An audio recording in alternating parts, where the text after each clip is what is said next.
Chicago's got its share of blank brick walls, which means that artist Jeff Zimmermann has unlimited space on which to unleash his artwork. I'm Victoria Lautmen. You've probably seen some of Zimmermann's work around town, but this is one artist who's not nearly as well known as his creations. Jeff, was it always your dream to paint on canvases that were like 30 feet tall? Actually, it's a lot easier for me to paint a face that's 10 feet tall rather than 6 inches tall. I simply approach them as giant canvases. I've got about 10 pieces around the city, some commissioned, mostly just walls that I've been driving by and decided that could really use some beautiful artwork. I kind of call it popped art because there's some substance along with the imagery. The themes that we wanted to express with the new mural: immigration, people coming to the neighborhood from Latin America, sort of the reality of today, hardworking people and the kind of jobs that they have. And the left side is hope and what can happen in the future and the possibilities. You know, the son of a landscaper can become a doctor.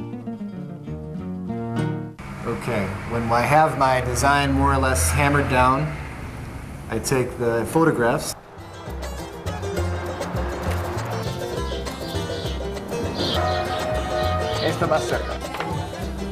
And I need to come up with a way to get them up on the wall, so I'll blow up those pictures, which I'll end up painting from.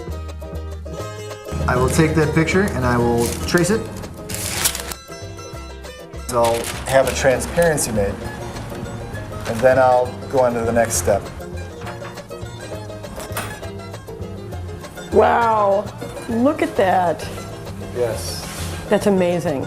This is our artist, and you can see just the outlines for me to use as a reference when I'm up on the wall, so I know where everything's going. This is the size that it is on the wall. This is exactly 2 size. Trace all these lines, and then take my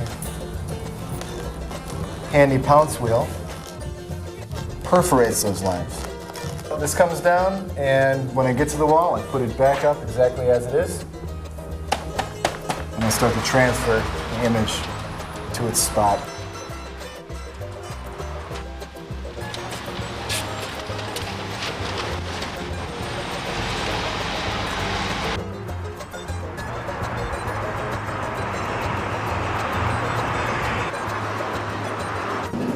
The nature of working with acrylic is it dries super fast. In order to have any kind of blending and create some kind of realism, you've gotta move.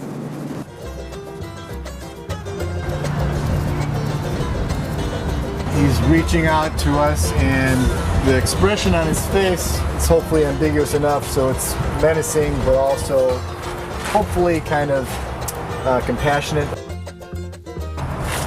You'll notice there's a big difference in the amount of realism rendered on these little faces as opposed to some of the bigger ones, and that's simply because the public won't be able to come up real close and see these.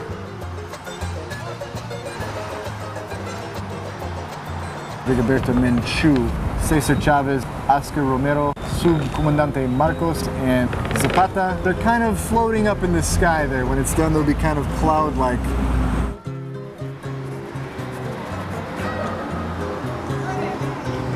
Faces are what everyone's going to really focus in on.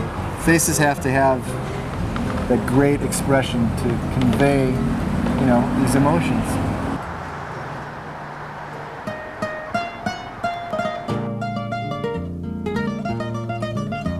When the mural is finished, Father Dom, the pastor of St. Pius, invites the community to bless the finished piece.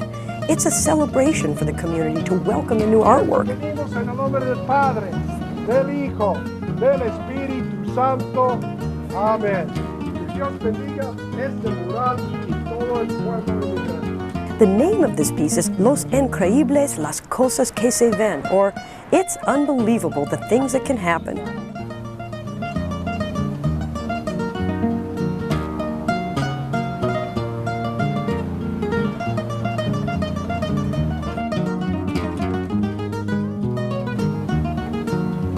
As the people of the community look on, they see themselves, their stories, their hopes and dreams.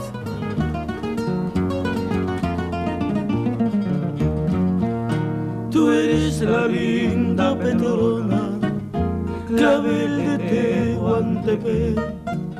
Tú eres la linda Petrona.